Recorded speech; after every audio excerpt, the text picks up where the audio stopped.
Good evening and welcome back to UINDY TV News. I'm Alyssa Puente. And I'm Chris Hammer.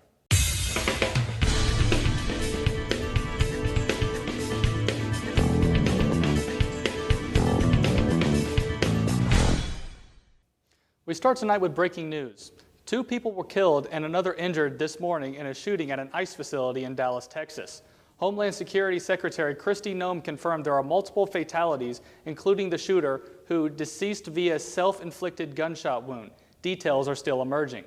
The 3 individuals who were shot were all detainees. According to the Dallas Police Department, the shooting happened at 6:30 a.m. local time during a transfer of detainees, and the gunman was trying to force his way into the facility. An FBI special field agent said anti-ICE messages were found on the bullet rounds located at the scene. The leaders of Australia, Canada, and the United Kingdom announced Sunday their plans to officially recognize Palestine as a state. The free countries are longtime allies of Israel but have grown frustrated over the lack of talks surrounding peace and growing violence in the Middle East. Israeli Prime Minister Benjamin Netanyahu opposed the action, saying, quote, "You are giving a massive price to terror." The United States also opposes a Palestinian state, with President Trump saying it could hurt Canada in trade talks. France is also likely to recognize Palestine as a state this week. The move grants Palestinians increased diplomatic standing and potential for treaty making, according to NBC. But it does not change the humanitarian crisis happening on the Gaza Strip. In a White House press conference on Monday, President Donald Trump said that the Food and Drug Administration would be updating their labels on acetaminophen to discourage pregnant women from taking the common painkiller, linking it to autism in children. However, World Health officials are rejecting Trump's claims, saying there is no link between the use of the Tylenol active ingredient and autism. The European Medicine Agency said that acetaminophen remains an option to treat pains or fevers in pregnant women and children. Trump also suggested in the press conference that vaccines were responsible for the increased rates in autism. World Health officials rejected that claim as well and said science has proven the safety of vaccines and medicines. California Governor Gavin Newsom has signed a bill banning most law enforcement officers, including federal immigration agents, from covering their faces while conducting official business. The ban is a direct response to recent immigration raids in Los Angeles, where federal agents wore face coverings while making mass arrests.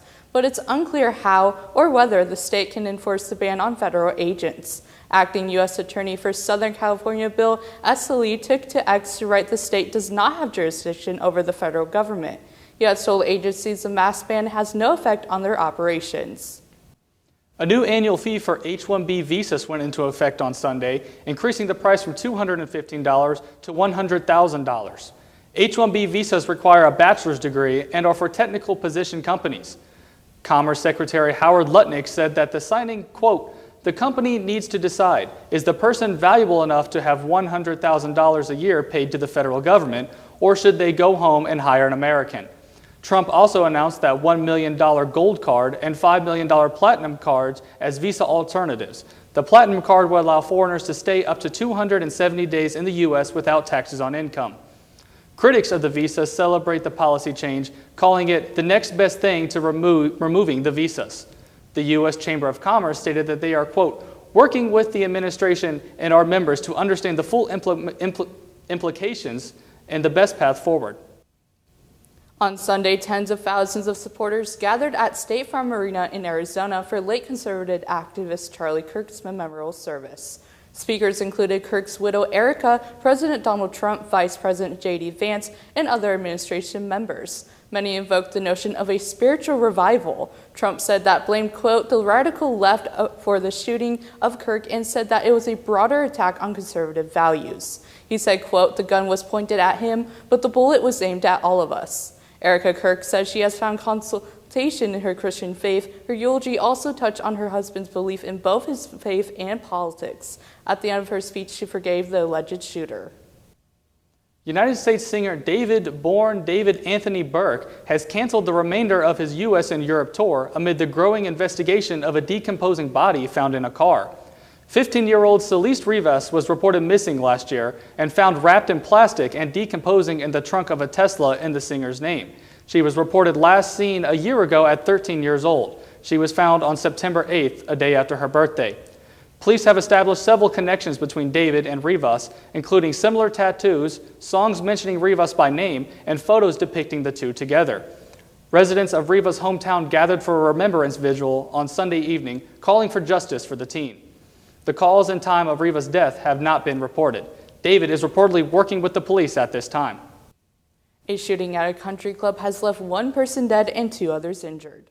23-year-old Hunter Nadeau was arrested and charged with 1 count of second-degree murder after opening fire at Sky Meadow Country Club in Nashua, New Hampshire on Saturday. The shooter's motives are still being determined. New Hampshire Governor Kelly Ayotte stated Sunday that the Attorney General's office will assist in Nashua police in the investigation. Award-winning actor and director Robert Redford passed away last Tuesday at his home in Utah at the age of 89. Redford's rise to fame began in the 1960s, especially after his role in the film Butch Cassidy and the Sundance Kid. His 1970s acting credits included All the President's Men, The Way We Were, and The Sting. In 1980, Redford directed his first film, Ordinary People, winning him the Academy Award for Best Director. He later founded the Sundance Institute Festival, based in Utah, as a place for the film industry to grow talent away from Hollywood institutions. Redford was married twice and had 4 children. Thank you, Chris. Jace, it is finally fall. How are we looking on weather for the rest of today? Yeah, guys, we had all of that rain come through the area the last week or so. That's finally letting up, and that brought through a cold front that's going to chill some things down for at least the next week or so. We'll talk about the future cast in just a little bit, but for now, 75 degrees outside, some beautiful weather after that rain came through all day yesterday, pushed in some cooler air, some fall air. Finally seeing some leaves hitting the ground here in Indianapolis. Some beautiful weather as we look into the current weather map. Outside, right here in Indianapolis, this cold front, occluded front, finally pushing through. Some of that moisture and humidity will still be left in the area as the night hours progress. That'll push out of the way, and we'll have this high pressure system right here make its way to central Indiana and bring some drier and some cooler weather over the course of the next few weeks. We'll get into the future cast in just a few minutes, but first, some local news.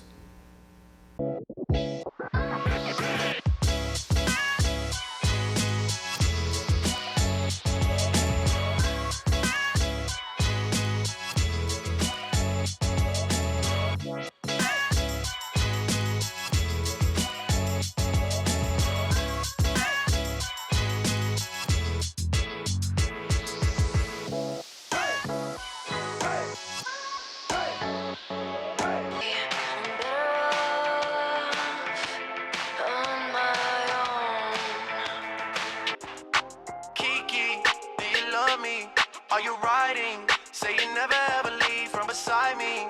Duh.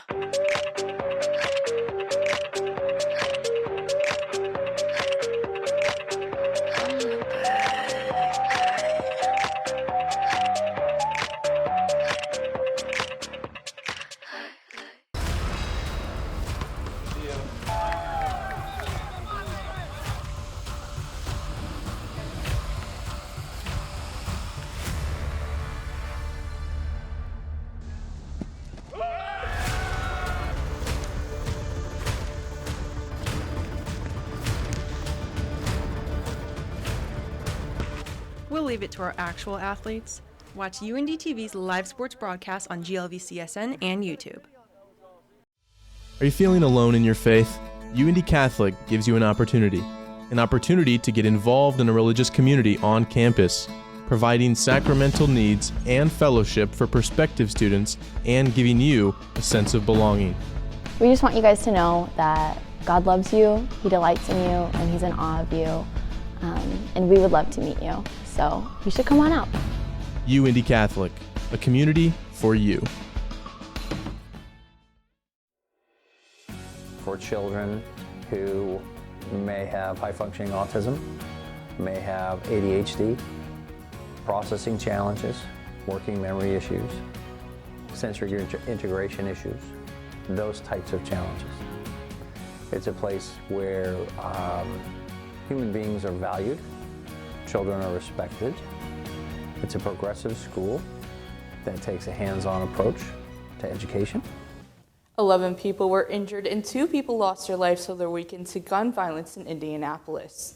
2 shootings contributed to a majority of the mayhem over the weekend. A triple shooting on Saturday night near 56th Street and Georgetown Road left 3 injured. The suspect was taken into custody after a police pursuit, according to the IMPD. A mass shooting Sunday morning left 2 dead and 5 injured on the northwest side just off of 38th Street and I-465. 3 of the victims were left in critical condition. IMPD Chief Chris Bailey said, quote, "No community should have to endure the level of gun violence we've witnessed over the past 48 hours. Police and community leaders are urging people to solve conflicts without guns." The American Civil Liberties Union has filed a lawsuit against Ball State University's presidents for firing an administrator over a Facebook post discussing Charlie Kirk's assassination. In the post, Suzanne Swerk wrote, quote, "If you think Charlie Kirk was a wonderful person, we can't be friends." Ball State said the Facebook post was inconsistent with the distinctive nature and trust of her leadership. Ball State also claimed the post caused disruptions on campus. Swerk served as the Director of Health Promotion and Advocacy until her termination. The lawsuit alleges her termination violates her First Amendment rights to free speech. It also states her account was private, but somebody screenshotted the post and submitted it to Indiana Attorney General Todd Rokita under the Eyes on Education portal. Ball State is now investigating a second employee's post. After weeks of protests, Google has withdrawn their petition to rezone 460 acres of farmland in Franklin Township to build a new data center. The new data center plans were going to be put up for debate during a meeting of the Indianapolis City County Council on Monday night. However, before debate could begin, the City County Council confirmed via their official X account that Google had pulled their plans for building the site. Many Franklin Township locals feared the huge data center would put too much stress on the local community's water and electricity services. However, others claim that the economic benefits that come with this new project would help better fund the Franklin Township schools.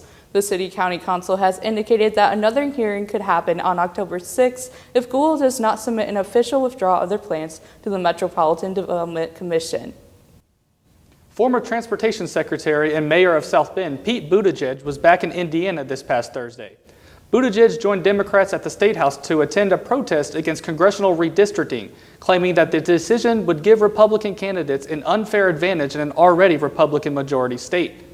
This comes after President Trump met with Indiana Republican leaders to discuss the possibility of redistricting to keep a majority in the U.S. House come next election season. Buttigieg said, quote, "Indiana Republicans are being pressured by Washington Republicans to do something they know in their hearts is wrong." State Republican leaders have not said if they would support a special session to redraw the districts yet.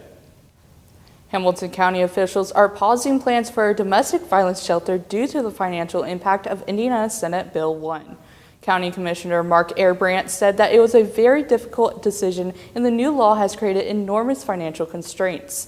Indiana General Assembly passed Senate Bill 1 earlier this year to lower property taxes for homeowners, but provides fewer dollars for cities and counties to spend on projects and services, according to Wish TV.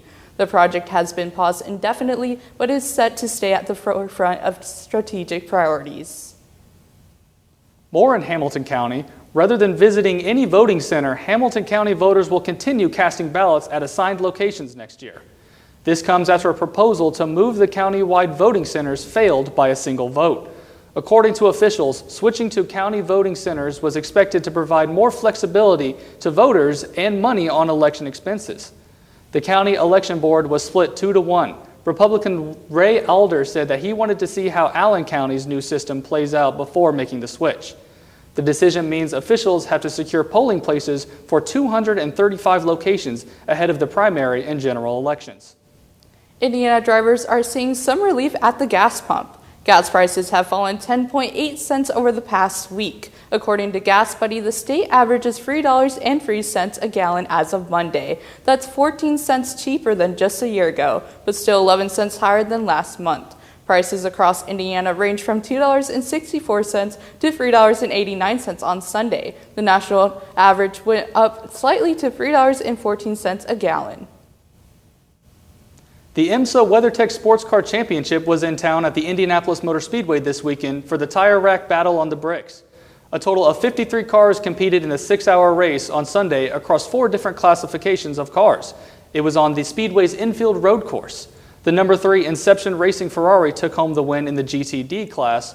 The number 64 Multimac Ford Mustang won the GTD Pro class, and taking home the win in the LMP2 class was the number 11 TDS Racing Machine.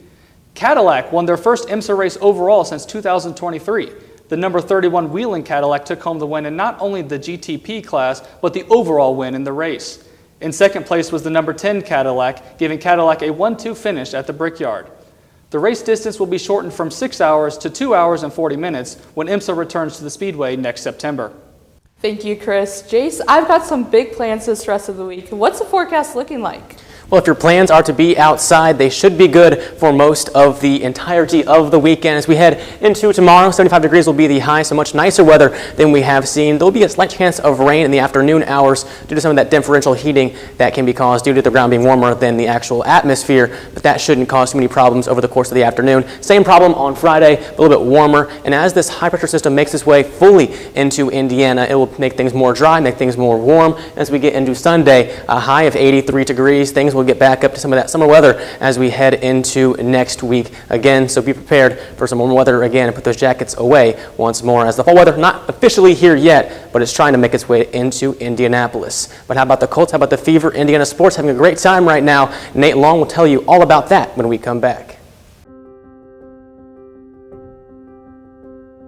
There's often a moment when you're helping somebody with math where they just suddenly get over that little barrier and they get it. It's a nice aha moment, and I really like being involved in helping students achieve that moment, and we do get a lot of those here in the tutoring lab.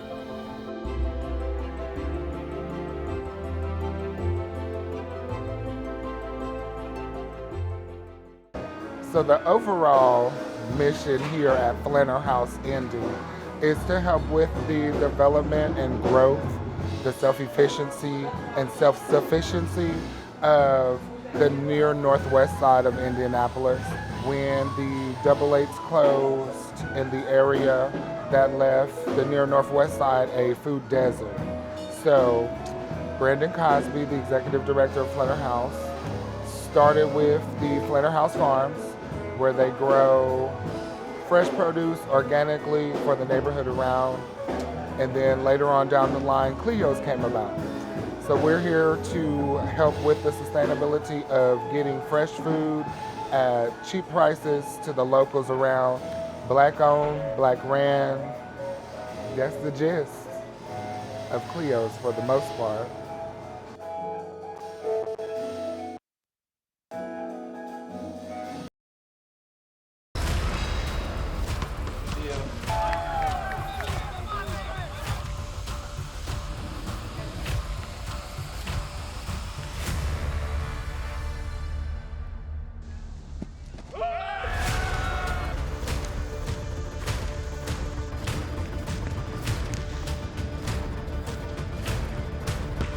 We'll leave it to our actual athletes. Watch UINDY TV's live sports broadcast on GLVCSN and YouTube. The Hounds are rolling, the Colts are rolling, and the Fever are tied 1-1 in the second round of the WNBA playoffs. We'll start first with the Greyhounds, a big win this last Saturday against McKendree. 47-19 was the final score of that game, and with the offense, 600 total yards overall. When you look at that offense, it was led by Gavin Sukup. Gavin threw for just under 300 yards passing, but his 3 touchdowns puts him into the record books. He is now at 55 career passing touchdowns this season, which puts him tied for third all-time for a Greyhound. When you look at the defensive side of the ball, Danny Royster, he had 2 sacks and a couple tackles for loss as well in the game, as you see that big hit as well for the Greyhounds. Greyhounds had it going all night. They scored first, and then they did not let McKendree get into the game again. As we look into some of the stats defensively for Danny Royster has 5 sacks the last 2 games. As Gavin Sukup, you see his long 35-yard touchdown run, as he had that and 3 touchdowns offensively for the Greyhounds, as the Greyhounds look to now head to Truman State next Saturday. The game starts at 2:30 in that time. And if you want to listen to the game, you can go to 88.7 The Diamond to listen to Greyhound football. As we now move on to the Colts. The Colts, they're 3-0 this season with a big win over the Tennessee Titans Sunday. Colts were led by Daniel Jones, who threw for just over 225 yards passing and a touchdown. Offensively, other than that, Jonathan Taylor led the way with his rushing attack, 17 carries, 102 yards, and a touchdown. And then the number one target for the Indianapolis Colts, that was Michael Pittman. He catching 73 yards passing off 6 catches. As you see Jonathan Taylor there as well on your screen. Jonathan Taylor had a huge game on the ground and is right now leading the NFL in rushing yards. Some kicks as well led to a 41-20 win for the Indianapolis Colts. The Colts will be back in action Sunday. They're going to be on the road, to the LA Rams. The game starts at 4:05, and we will see if the Colts can win another game, go 4-0. The last time they went 3-0, they went to the Super Bowl. That was 2009. The other sport going on right now in the state of Indiana, in the Indianapolis specific region, is the Indiana Fever. The Fever had a game last night against the Aces, game number 2 of the series. And when you look at the Indiana Fever, they may not should be here. They may not, because of all the injuries they have as the point guards and the guards positions, 5 season-ending injuries, but they are still playing. As the Fever did fall, though, last night to the Aces, 90-68, leading the way for the Aces, as you see, is Asia Wilson. Asia Wilson winning her 4th league MVP this season, and actually, she balled out. 25 points, 9 rebounds, 5 blocks, and 2 steals. A really good game for the MVP who's trying to make her case to win another WNBA title. The Fever will be back in action Friday for game number 3 right here in Indianapolis. And when you talk about sports and you talk about entertainment, I don't know where the WWE falls, but Chris will tell us a little bit more about the WWE. Thank you, Nate, for those local sports updates. Moving on to entertainment now, it was a big weekend for wrestling fans in Indy. Gainbridge Fieldhouse was packed for the first ever WrestlePalooza. Fans from all over gathered for John Cena's final match in Indianapolis. Indy is proving to be a go-to place for major WWE events after hosting the Royal Rumble in February. Though the dates haven't been announced, WrestleMania and SummerSlam are also expected to make a stop in Indy. 90s rock bands Blues Traveler and Gin Blossoms are set to headline an event benefiting Hamilton's Southeastern schools. The 2 bands will perform at the Fishers Event Center on February 20th for the 2nd annual Hamilton Southeastern Education Foundation Legacy Celebration. A portion of the proceeds will benefit students and staff at the schools. The event will also feature a silent auction. Tickets for the event will range in price from $34 to $134, and they go on sale this Friday. The Indy Arts Council is hosting over 40 events highlighting Latin culture throughout the end of October. On Saturday, Arts for Lawrence will host an all-day festival that will feature food, dancing, and music.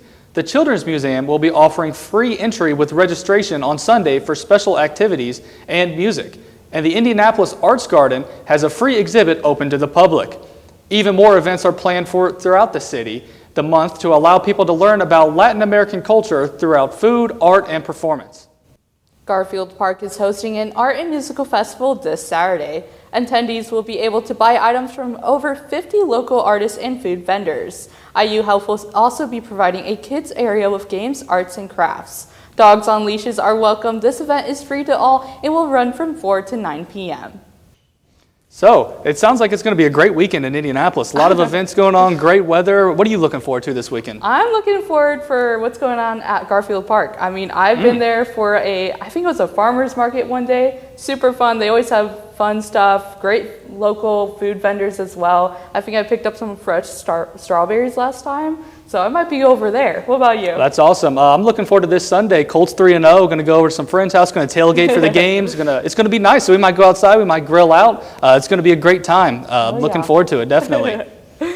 Thank you for tuning into UINDY TV News. Be sure to follow us on Instagram and YouTube at UINDY-TV to stay up to date on all things sports, news, and entertainment. As always, have a good night. And be safe, Indy.